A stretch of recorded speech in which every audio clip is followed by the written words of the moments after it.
장관님 질문하겠습니다. 증인이 생각하는 이 사건 계엄의 목적은 거대 야당의 경종을 울리고 부정선거의 증거를 수집하기 위한 것, 이렇게 정리하면 됩니까? 네. 이 사건 계엄의 목적이, 다시 정리하겠습니다. 이 사건 계엄의 목적은 거대 야당의 경종을 울리고 부정선거의 증거를 수집하기 위한 것이다.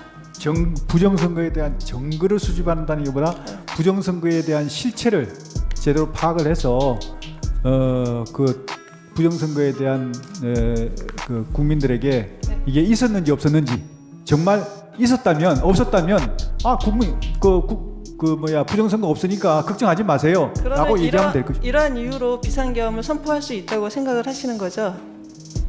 이러한 목적을 위해서 비상계엄을 선포할 수 있다, 이렇게 생각을 하시는 거죠? 그 비상계엄 요건은 네. 대통령님께서 판단하시는 것이기 때문에 알겠습니다. 그 요건에 대한 것은 대통령님 몫이라고 생각합니다. 그 국가 비상 입법기구 아까 말씀을 하셨는데, 그 입법 권한을 실행할 기구를 아마 생각을 하신 것 같아요. 네. 그게 그러면은 그 5공화국 당시에 국가보위 입법회의하고 좀 같은 성격으로 보면 되겠습니까? 아닙니다. 그거하고는 다릅니까? 전혀 다릅니다. 이거는 그럴 것 같으면 제가 국무총리나 그런 분한테 이걸 주지 왜 기재부 장관에게만 줬겠습니까?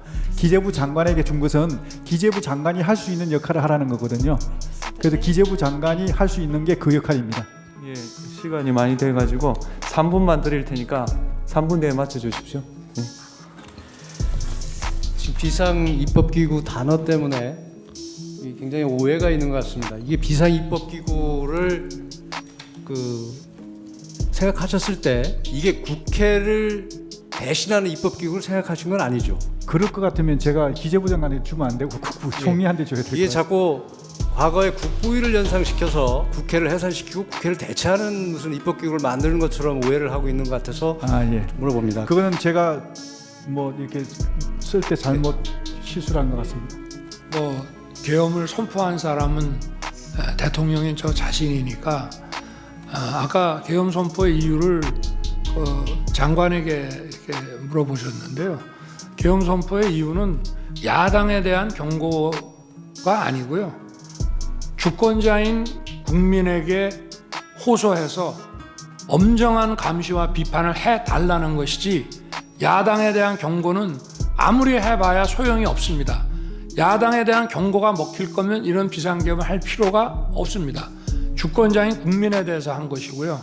그리고 국보위라는 말씀을 자꾸 하시는데, 국보위라고 하면은 이 상황에서 기재부 장관한테 얘기한다는 것 자체가 완전히 넌센스고, 국보위를 하는 만약에 상황이라 그러면 이런 거 줄 필요 없습니다. 국보위에도 재경분과위원회라는 게 옛날에 있는 거로 알고 있는데, 그런 데서 그냥 해버리면 되는 일이지, 예산을 집행하는 기재부 장관에게 이거를 줄 이유는 저는 없다고 생각하고, 만약에 그런 거라고 하면은 그거는 더 고도의 정치적인 문제이기 때문에, 특히 그날 와서 계엄 선포에 대해서 금융 경제적인 차원에서 이거를 반대하는 기재부 장관이라는 예산 실무 장관에게 이거를 준다는 거는 앞뒤가 안 맞고, 아마 제가 그 민생입법을 방해하는 거기에 대해서 비상 재정 경제 명령, 긴급 재정 경제 명령 같은 거를 제가 대수비에서도 얘기를 하고 장관도 아마 들었던 것 같습니다. 그런데 아까 이게 국회의 입법을 기다릴